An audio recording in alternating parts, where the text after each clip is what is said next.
Obviously, we're going to talk about Garibaldi, who Yeah. must be the great Grand Marshal of all of Italy, right? Basically, yeah, I think that's how they hold him. And Garibaldi is finally able to come back to Italy as Italy begins to ferment towards unification. He leaves from Genova with a few volunteers and makes his way down. I mean, you can see on the map here, he leaves the northwestern corner of Italy in the ancient maritime city of Genoa and makes his way down eventually to Marsala, Sicily on the west coast, and leads his what would become 1,000 volunteers, his famous red shirts, which I see you dressed in part today. Yeah. Yes. And he leads them all the way through Sicily and up through the tip of the boot in Calabria and eventually to Naples to become the dictator of the Kingdom of Two Sicilies and eventually hand it to the Piedmontese army that's fighting in the north to unify the two halves of the peninsula for the first time since Roman time. Everywhere he went, everywhere he spoke, he was seen as this great fighter for liberty and human rights. And there's a cookie named after him in England. I mean, he was a celebrity there, he was a celebrity in the United States. And I think Lincoln, seeing this unfortunate march towards war and secession, decides it would be a great coup both militarily and from a PR sense to have Garibaldi come and lead his troops. And so he actually sends him an offer letter. So the war in America had started around May of 1861. By September of 1861, and Lincoln really doesn't have the right general yet either. Yeah.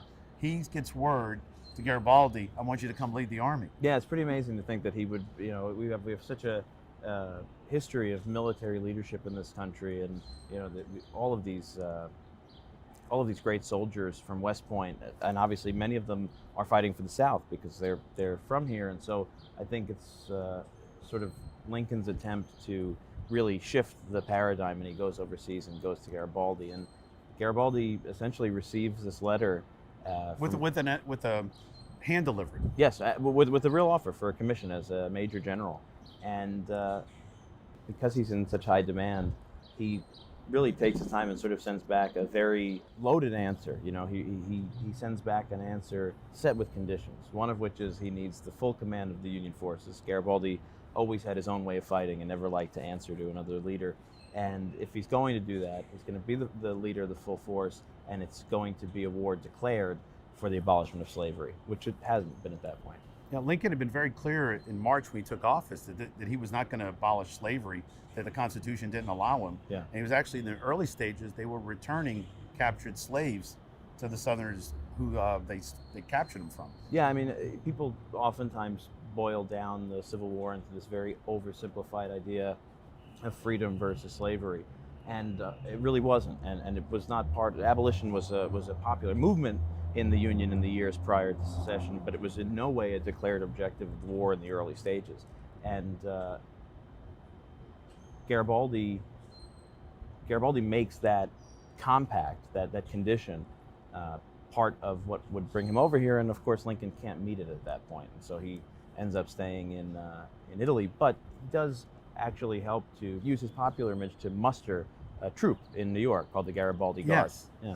So about a year goes by, and then Lincoln issues the Emancipation Proclamation, and that does change the scope of the war. Sure does. So we don't know if Garibaldi planted that seed, but it is about a year in advance that he's talking about it before Lincoln figures out how to make slavery and the end of slavery part of the war. It's always fascinating for me to think because, our community here, in the 20 millions of us that are here now, really draw our ancestry to the years after the Civil War, when Italy sees this great migration out of the South primarily.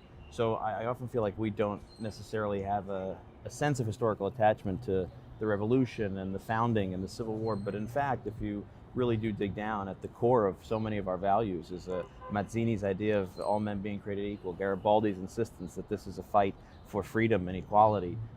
They are Italian, the best of Italian ideas. They are. So at the same time, a gentleman named Wheat is fighting under Garibaldi. Yeah, one of my favorite characters in this whole Italian-American He's history. from New Orleans. Yeah, a New Orleanian, freedom fighter, kind of maverick, goes over and fights with Garibaldi in Italy and becomes very friendly with Garibaldi. And as the war starts to develop here and there's this growing sense that the U.S. is going to be fighting a civil war, he's called back and makes a deal with Garibaldi basically and says, look, I need to muster troops.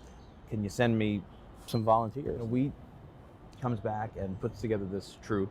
It's the 10th Louisiana Infantry and then eventually the 6th Louisiana Regiment, which becomes, at first, it's actually declared the Garibaldi Guard. So in New York, you've got the 39th New York mustering as the Garibaldi Guard, and here you have the 10th Louisiana, and these Bourbon troops are aware of Garibaldi as an enemy, so they actually declared, no, we don't want to be the Garibaldi Guard. So they called them the Italian Guard, and eventually they expand into other European nationals living in New Orleans who are allowed, because they're foreign nationals, to defend the city but not necessarily engage.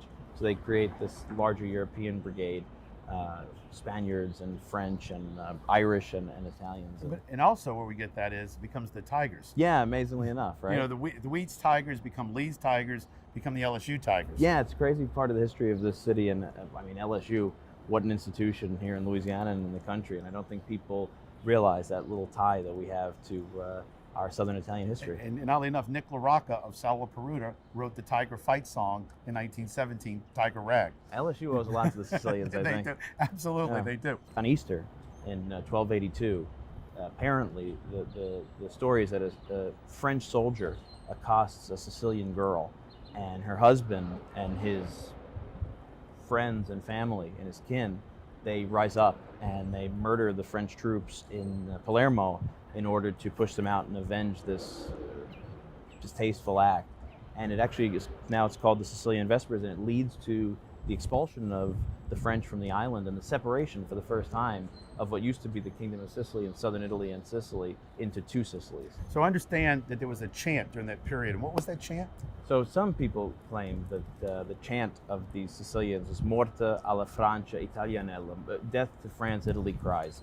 And some people believe that acronym, MAFIA. yeah, Mafia. could be. It could be. We got a lot of different etymologies to it, but if we're going to find something redeeming in the institution, maybe it's the idea of freedom for Sicily. So John, if someone wants to catch your podcast, where do they go? So if you want to hear our podcast, it's the Italian American Podcast and the Italian American Power Hour. You can get us on iTunes. You can find us on social media, or you can visit ItalianAmericanExperience.com.